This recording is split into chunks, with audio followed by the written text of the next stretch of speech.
करुण श्रृंगार भी सुनाएंगे। इतना है वादा ध्यान देकर सुनेंगे यदि, सत्य कहता हूं मित्र झूम झूम जाएंगे। समय पुकार करता है यही बार बार, कविता पढ़ने को देवकांत पांडे आएंगे। और जितने उपस्थित प्रबुद्ध कवि श्रोतागण स्वागत में जोरदार तालियां बजाएंगे।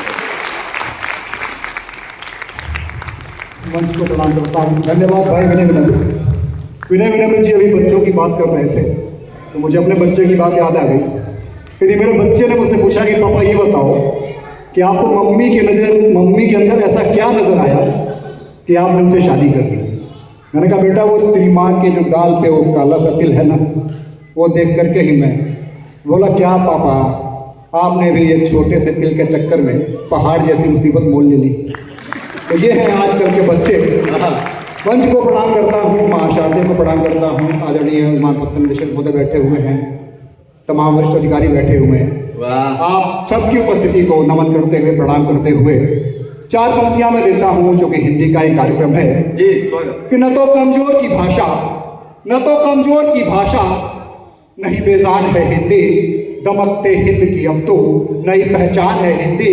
और दिया है देश को कबीरा निराला सूरव तुलसी, हमारा गर्व गौरव बंदगी अभिमान है हिंदी, हमारा गर्व गौरव बंदगी अभिमान है। और मुझे जानने वाले, मैं कुछ हास्य की ओर लेके चलता हूँ आपको कि मुझे जानने वाले मुझ पर अपना स्नेह कुछ इस प्रकार लुटाते हैं कि मुझे नाम से नहीं पांडे हिंदी वाला कहकर बुलाते हैं। मुझे जानने वाले मुझ पर अपना स्नेह कुछ इस प्रकार लुटाते हैं कि मुझे नाम से नहीं पांडे हिंदी वाला कहकर बुलाते हैं। और विनय भाई, एपीडी साहब, मैं आपसे भी कहता हूँ कि मेरी पत्नी तो मुझे जान कहकर बुलाती है। वो देख रही है वो चांद। मेरी पत्नी तो मुझे जान कहकर बुलाती है, मैं उसे जान कह दूं तो बुरा मान जाती है। मुझे जान कहकर सम्मान देने के लिए एक दिन मैंने उसके प्रति आभार जताया तो उसने बहुत स्पष्ट शब्दों में मुझे समझाया कि गलतफहमी में मत रहा करो। मुझे जान कहकर सम्मान देने के लिए एक दिन मैंने उसके प्रति आभार जताया तो उसने बहुत स्पष्ट शब्दों में मुझे समझाया कि गलतफहमी में मत रहा करो। तुम्हें जान कहने का मेरा मतलब वो नहीं, कुछ और हुआ करता है। अरे मैं तो शॉर्ट में कहती हूँ क्योंकि जानवर कहने में ज्यादा वक्त लगता। तो नाम हमारा देवकांत है, गांव देवकली देवलास, मऊ जिला उत्तर प्रदेश में आजमगढ़ के पास। मेरा संक्षिप्त परिचय है। आजमगढ़ के पास। अच्छा, आजमगढ़ की बात चली तो भाई मिथिलेश जी बैठे हुए हैं, आजमगढ़ से प्रज्ञा शुक्ला आजमगढ़ की है। मैं भी पहले आजमगढ़ का ही था, देवेश द्विवेदी आजमगढ़ के हैं, मैं भी पहले आजमगढ़ का ही था। हम भी जमीन खरीद लिए हैं। बाद में मेरा गांव मऊ जिले में चला गया, आजमगढ़ से ही लगा हुआ है। मैं आपको आज भी उतना ही आजमगढ़ वाला समझता हूँ। ठीक है। आजमगढ़ को कभी आतंकगढ़ भी कहा गया। उस समय की एक कविता है, मैं चाहता हूँ जब आजमगढ़ की बात चली है तो मैं चाहता हूँ पंक्तियां तक पहुंचाऊं। थोड़ी सी गंभीर कविता है लेकिन सुनिएगा कि भजन की लहरियां भी हैं, भजन की लहरियां भी हैं, केवल अजान नहीं है। दिवाली दशहरा भी हैं, केवल रमजान नहीं है। और कुछ भटके हुए कदमों की यह करतूत है, केवल हर शख्स उस शहर का हैवान नहीं है। बहुत शहर का हैवान नहीं है। लगे हैं दाग दामन पर, लगे हैं दाग दामन पर, है इसमें शक नहीं, लेकिन उस शहर की केवल यही पहचान नहीं है। राहुल की वही बस्ती, राहुल संज्ञान की बात करता हूं मैं कि राहुल की वही बस्ती, नुमानी का वही कस्बा, हर चौक उस शहर का बदनाम नहीं है। और फिजा में आज भी तिरती हैं कैफी की वहां नज़में, फिजा में आज भी तिरती हैं कैफी की वहां नज़में। फिजा में मस्तियां भी हैं, केवल कोहराम नहीं है। और कमाते हैं वहां इज्जत, कमाते हैं वहां इज्जत से वे 2 जून की रोटी, बारूदों असलहों की केवल वहां दुकान नहीं है। और लगन है, लगन है, ज्ञान है, मेहनत है, लगन है, ज्ञान है, मेहनत है, ताकत है भुजाओं में। हर आदमी वहां का बेईमान नहीं है। और बुझा देते हैं बिन कारण किसी के घर का जो दीपक, बुझा देते हैं बिन कारण किसी के घर का जो किसी बुझा देते हैं जिन कारण किसी के घर का जो दीपक, हर आदमी वहां का शैतान नहीं है। कुछ भटके हुए कदमों की करतूत है केवल, हर शख्स उस शहर का हैवान नहीं है। वाह, वाह, वाह। शहर का हैवान नहीं है। वाह वाह वाह वाह, देखिए माला आ गया।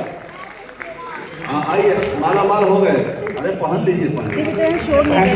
लिया। अच्छा भैया, ये दो लेते जाओ, यहाँ दो है और ये जो लटका है कहीं कम पड़ जाए। ये और ये होता रहे। धन्यवाद। और मैं कुछ लेके चलता हूँ आपको हाथ से की तरफ वही, हाँ ले चलिए। कि मुझे जानने वाले मुझ पर अपना स्नेह कुछ इस प्रकार लुटाते हैं कि मुझे नाम से नहीं पांडे हिंदी वाला कहकर बुलाते हैं। और मेरी प्रसिद्धि इतनी कि बच्चे मेरे पास हिंदी पढ़ने चले आते हैं। मेरे पास हिंदी पढ़ने आने वाले बच्चे वैसे तो सारे के सारे ही बुद्धिमान हैं, थोड़े चंचल, थोड़े अल्हड़, थोड़े शरारती, थोड़े शैतान हैं, पर उनमें से एक बच्चा मुझे कुछ ज़्यादा ही भाता है क्योंकि वह पढ़ने में बहुत तेज है और उसे हिंदी के अलावा भी बहुत कुछ आता है। वैसे तो छंद रस अलंकार सब उसे आते हैं, पर मुहावरे उसे कुछ ज़्यादा ही भाते हैं। बोलने के लिए जब भी मुंह खोलता है, बात बात पे मुहावरे बोलता है, मुहावरों से लोगों को चिढ़ाता है, मुहावरों से लोगों को चिढ़ाता है और मुहावरों के अर्थ भी आधुनिक संदर्भों में बताता है। वाह। उसे देखकर ऐसा लगता है कि उसके अंदर कोई अलौकिक शक्ति आ गई है या फिर नवजोत सिंह सिद्धू की आत्मा उसके अंदर समा गई है। मैंने एक दिन उसको 5 मुहावरे दिए। मैंने कहा इनको आपस में गूंथ कर एक वाक्य बनाओ। मैंने उसको पहला मुहावरा दिया, कानों में रस घोलना। ध्यान से सुनिएगा। पहला मुहावरा मैंने दिया कानों में रस घोलना। दूसरा मुहावरा मैंने उसको दिया नाक में दम करना। तीसरा मुहावरा मैंने उसको दिया नाक में चने चबवाना। चौथा मुहावरा मैंने उसको दिया नाक में नकेल कसना। और 5वां मुहावरा मैंने उसको दिया भीगी बिल्ली बन जाना। अब मेरे शिष्य की करामात देखिएगा, उसने कैसे इस 5 मुहावरों को एक वाक्य में गूंथ करके मुझे प्रस्तुत किया। उसने कहा, सर शादी के प्रारंभिक दिनों में पत्नी की हर बात कानों में रस घोलती है। शादी के प्रारंभिक दिनों में पत्नी की हर बात कानों में रस घोलती है। साल 6 महीना बीत जाने के बाद उसी पत्नी की बात नाक में दम करने लगती है। समय थोड़ा और बीतता है और फिर धीरे धीरे पत्नी पति को नाकों चने चबवाने लगती है। समय अपनी गति से आगे बढ़ता है और फिर एक दिन ऐसा आता है कि पत्नी पति की नाक में नकेल कस देती है और पति चाहे वह कितना भी बड़ा अधिकारी क्यों ना हो और अपने अधीनस्थों के सामने कितना भी बड़ा शेर क्यों ना बनता हो, ऑफिस से घर आने के बाद पत्नी के सामने भीगी बिल्ली बन जाता है। वाह, ये सब वही बजा रहे हैं जो बने हुए हैं। ये सब अनुभवी लोग हैं। मैंने उससे कुछ और प्रश्न पूछे। मैंने कहा बेटा ये बताओ कि साधारण और असाधारण में क्या अंतर होता है। उसने कहा सर हर पुरुष को अपनी पत्नी साधारण और दूसरे की पत्नी असाधारण लगती है। मैंने अगला प्रश्न पूछा। मैंने कहा अच्छा ये बताओ कि बैंक ड्राफ्ट और चेक में क्या अंतर है। उसने कहा सर बैंक ड्राफ्ट पत्नी की तरह होता है, अर्थात भुगतान मिलने की पूरी गारंटी, और चेक प्रेमिका की तरह कि कब बाउंस हो जाए कोई नहीं जानता। मैंने उससे अगला प्रश्न पूछा, ये बताओ कि गजल और भाषण में क्या अंतर होता है। उसने कहा सर प्रेमिका के मुंह से टपकने वाला हर शब्द गजल होता है और पत्नी के मुंह से फूटने वाला हर शब्द भाषण होता है। वाह वाह। मैंने उससे अगला प्रश्न पूछा। मैंने कहा ये बताओ कि घटना और दुर्घटना में क्या अंतर होता है। उसने कहा सर अगर आपकी पत्नी आपको छोड़ करके चली जाए तो यह घटना है। अगर आपकी पत्नी आपको छोड़ करके चली जाए तो यह घटना है और आप अपने लिए कोई और जुगाड़ कर लें और 2 साल के बाद पत्नी वापस आ जाए तो यह दुर्घटना है। मैंने उससे अगला प्रश्न पूछा। मैंने कहा ये बताओ कि कोई व्यक्ति सबसे ज़्यादा तेजी से कब चलता है। उसने कहा सर जब दुकानदार ने उसे ज़्यादा पैसे वापस कर दिए हों उस कंडीशन में व्यक्ति सबसे ज़्यादा तेज चलता है। तो मैंने कहा कोई व्यक्ति चौकन्ना सबसे ज़्यादा कब होता है। उसने कहा सर जब कोई व्यक्ति बिना कुंडी लगे टॉयलेट में बैठा हो उस समय वह सबसे ज़्यादा वाह वाह। तो बजाइए एक बार लगेगी। वाह वाह। तो ये मैंने अपना एक चैप्टर खत्म किया जो मेरा शिष्य था। अब मैं आपको उधर लेके चलता हूँ जिधर बात अभी मैंने मोड़ी थी, आजमगढ़ की तरफ। कि नाम हमारा देवकांत है, गांव देवगली देवलास, मऊ जिला उत्तर प्रदेश में आजमगढ़ के पास। आजमगढ़ के पास पढ़े पर इंद्रप्रस्थ में, और जब से हुई है शादी हम हैं बहुत कष्ट में। रिकॉर्ड हो रहा है ये सब बात। कि डोली पर चढ़ गए थे हम एक रोज बनारस। यहीं आए थे, ससुराल है हमारी। जी, जी, जी। और मेरी हिम्मत के लिए तालियां बजाइएगा कि ससुराल में मैं पत्नी को सामने खड़ा करके ऐसी कविता पढ़ रहा हूँ। बढ़िया है।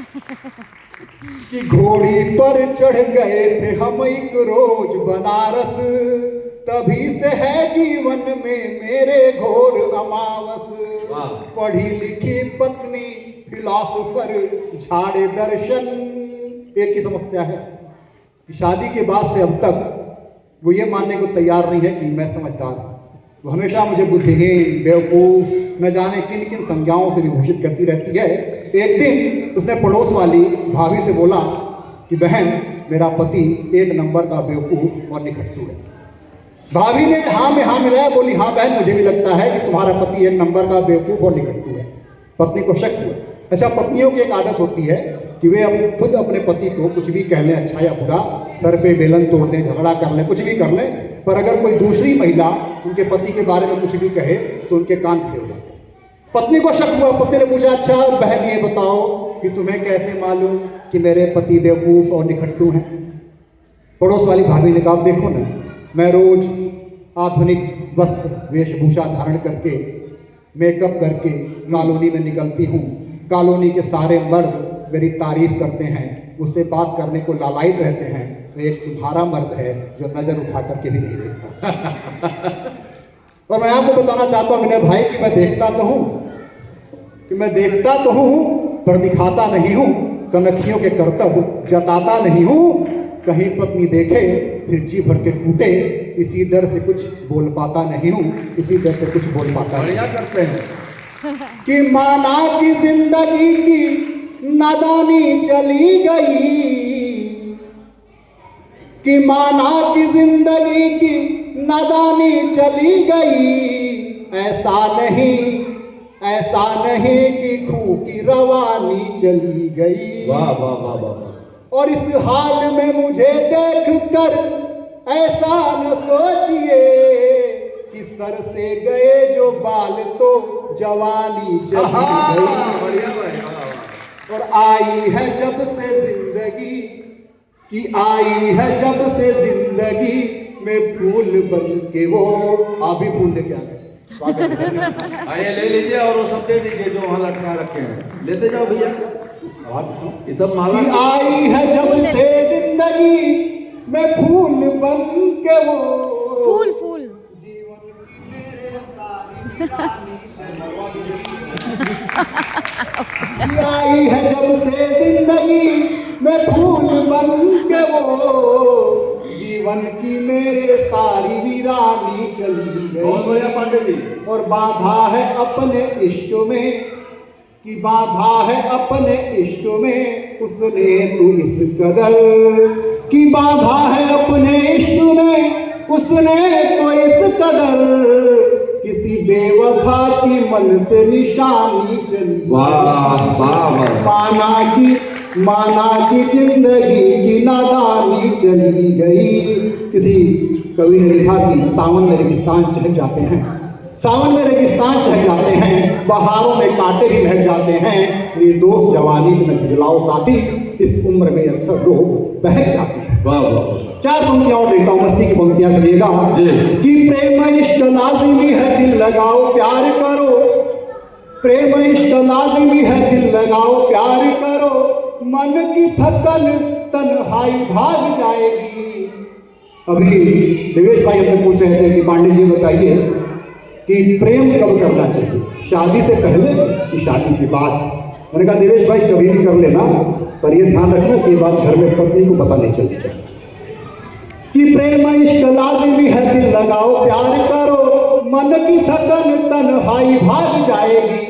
किंतु प्रेमिका के भाइयों से बच कर नहीं, तन की अकड़ अंगड़ाई भाग जाएगी। वाह। और शादीशुदा होके यदि इश्क में पड़ोगे कहीं, विनय भाई, कि शादीशुदा होके यदि इश्क में पड़ोगे कहीं, तो छोड़ छाड़ तुमको वही घटना और दुर्घटना वाली स्थिति हो जाएगी।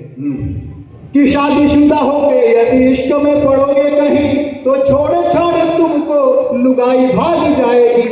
और सर होगा नीचा और मान ना मिलेगा कहीं, आंखें पथराएंगी रुलाई भाग जाएगी। आंखें पथराएंगी रुलाई भाग जाएगी। प्रेम में खूब डूबो, प्रेम में खूब डूबो, बुरा कुछ नहीं। प्रेम में खूब डूबो, बुरा कुछ नहीं। प्रेम हमको विधाता का वरदान है, किंतु सीमित करो ना इसे देह तक, किंतु सीमित करो ना इसे देह तक। प्रेम ऐसी सीमाओं से अनजान। प्रेम में खूब डूबो, बुरा कुछ नहीं।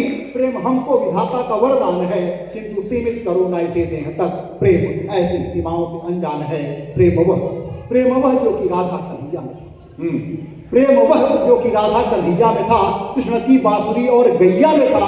प्रेम वह जिसमें मीरा दीवानी हुई, होके सुधबुध स्वयं से बेगानी हुई। प्रेम पावन हृदय में खिला फूल है, जिंदगी की कथा का यही मूल है। प्रेमियों के लिए प्रेम संजीवनी है, हमारे लिए ये बनी लेखनी। प्रेम हारे हुओं का नौ उत्साह है, पस्त भटके हुओं की नई राह है।